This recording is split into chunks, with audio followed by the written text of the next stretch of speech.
তোমরা কখনো এভাবে কাতলা মাছ রান্না করেছো? যদি না করে থাকো একদিন নিশ্চয়ই করো, পারলে কালই করো বাজার থেকে কাতলা মাছ এনে।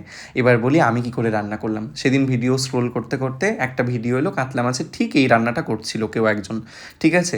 অসাধারণ দেখতে লেগে গেছে আমার, সাথে সাথে মনে হলো যে বেশ লোভ লাগছে লোভ লাগছে, ভাবলাম করতেই হবে।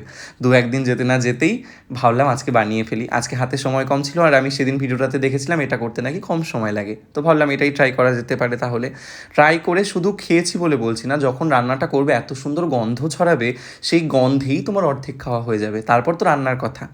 বিশ্বাস করো, এই যে কালো কালো ব্যাপারটা আসছে এই ঝোলটার, এটার যে কি ভালো দেখতে লাগে সামনাসামনি, অ্যান্ড এটা যে খেতে কি ভালোই লাগবে।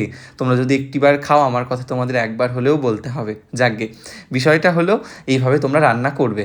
এটা আমার তোমাদের কাছে আবদার বলতে পারো, আবদার তো করাই যায় না, না? আর তোমরা তোমার আপনজন, আপনজনের কাছে তো আরও বেশি আবদার করা যায়। তোমরা অনেকে আমাকে বলো, অভিজিৎ গান কেন দাও না? আমি গান দেবো, আমি তো গান দিতামও, আমি কেন দিচ্ছি না তার পেছনে কারণ আছে। সেটা কয়েকদিন পরেই তোমরা বুঝতে পারবে। অবশ্যই আমি গান দেবো, ওইটাই তো আমার শখ। ওইটা ছাড়া যে বাঁচতে পারবো না, ওইটার বাইরে কিছু হবেও না কখনো। ওইটাকে নিয়েই চলতে হবে। ওইটা আছে বলে এত সুন্দর রান্না আছে, ওটা না থাকলে রান্নাবাড়ি কেন, খাওয়া দাওয়া হতো না।